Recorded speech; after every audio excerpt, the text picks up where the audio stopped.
Você nunca questionou estar dentro da sua própria cabeça. A sua voz interior é a sua.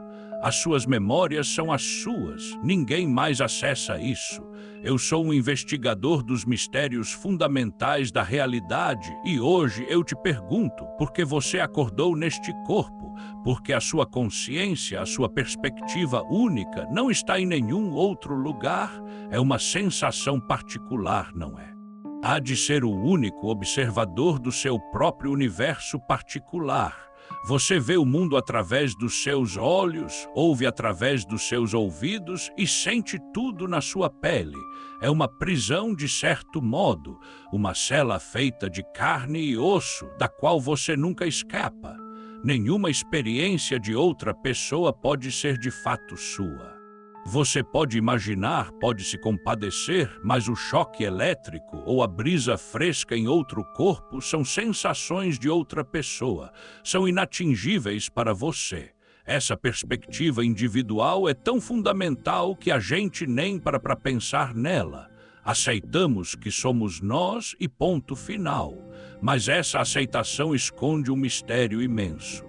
Se a consciência é um fenômeno universal, porque ela se manifesta de maneira tão isolada em cada um de nós, porque não existe uma grande consciência coletiva onde todas as experiências se misturam, você já notou como o mundo parece girar ao seu redor, não no sentido egocêntrico, mas no sentido literal da sua percepção.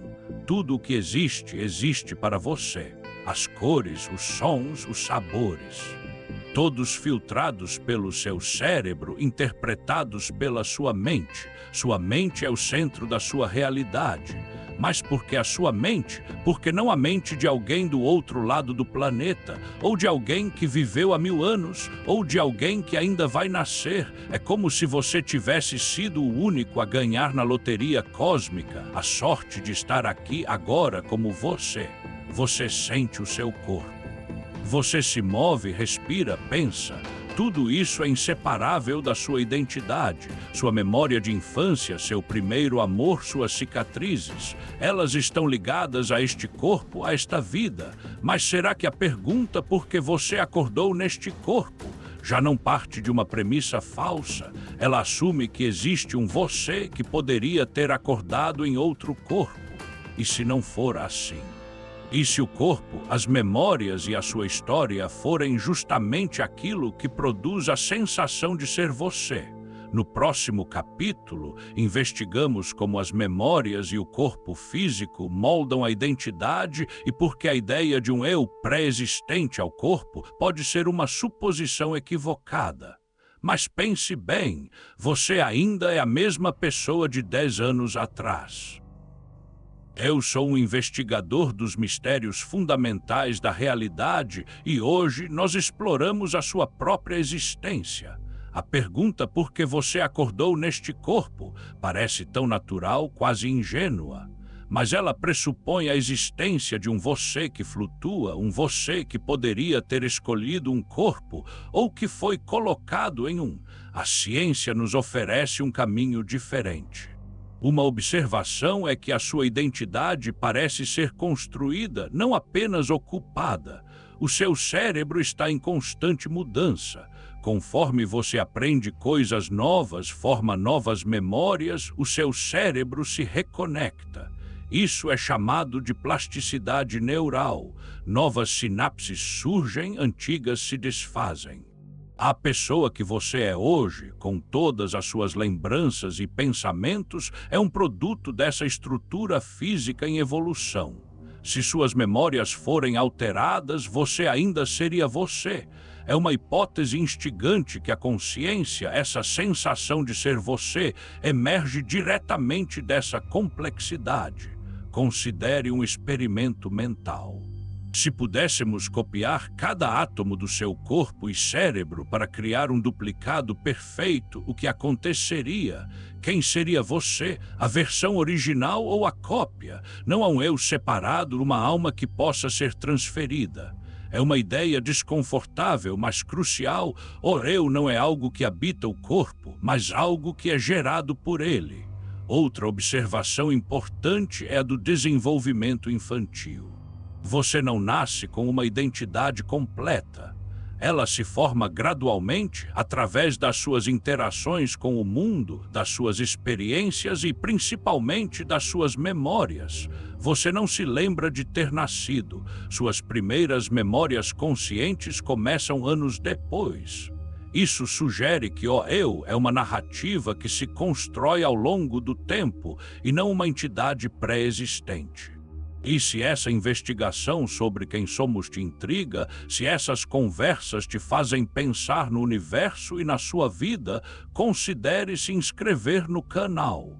Deixe um like, isso nos ajuda a chegar a mais pessoas. E se você conhece alguém que adoraria pensar sobre estas coisas no meio da noite, manda este vídeo para ele. A teoria da mente estendida, por exemplo, sugere que sua mente não está apenas dentro do seu crânio. Ela se estende para fora, incorporando ferramentas, ambientes e até outras pessoas. Seus óculos, o seu caderno de anotações, o seu celular. Eles não são apenas objetos, eles se tornam parte do processo pelo qual você pensa e age. A identidade, nesse sentido, não é apenas biológica, mas também relacional e contextual. O seu corpo, com sua história, suas memórias, suas experiências, é a base irrefutável da sua perspectiva. A interpretação do código galáctico, então, aponta para uma visão mais integrada. Sua experiência única, a sensação de ser você, não é uma entidade separada que foi magicamente colocada em um corpo. Não é como se a sua consciência fosse um passageiro que embarcou em um ônibus por acaso. Em vez disso, a sua consciência é o próprio ônibus, o motorista e a paisagem que passa pela janela, tudo ao mesmo tempo. É a culminação de bilhões de conexões neurais, das memórias que você acumulou e de cada experiência que moldou o seu cérebro. Pense em uma melodia. Ela não existe antes de ser tocada. Ela surge da combinação das notas, do ritmo, dos instrumentos. Sua consciência pode ser entendida de forma parecida. Ela emerge da complexidade da sua biologia, das suas interações e da sua história pessoal. Não existe uma melodia flutuando esperando por um instrumento. Ela é o resultado. Isso não prova que não exista algo além do que a ciência entende hoje. É uma possibilidade. A ciência ainda não consegue responder completamente à questão da consciência, mas podemos imaginar que a pergunta "por que você acordou neste corpo?" contém uma premissa que talvez não seja verdadeira. Ela sugere que o você já existia antes. O que se apresenta é que talvez você não tenha sido colocado neste corpo. Talvez o corpo, suas memórias e sua história sejam justamente aquilo que produz a sensação de ser você. Sua identidade é a soma de cada cicatriz, cada riso, cada lágrima, cada pensamento que passou pela sua mente. Nesse sentido, a sua vida não é apenas uma jornada. Ela é a construção da sua própria essência. A questão não é porque você está aqui, mas como aqui te criou. Diante disso, qual ideia é mais intrigante para você? A de que a sua consciência é uma entidade pré-existente ou a de que ela emerge da totalidade da sua vida e do seu corpo? Se esta busca por respostas te move e se a sua mente gosta de investigar os mistérios do universo, eu convido você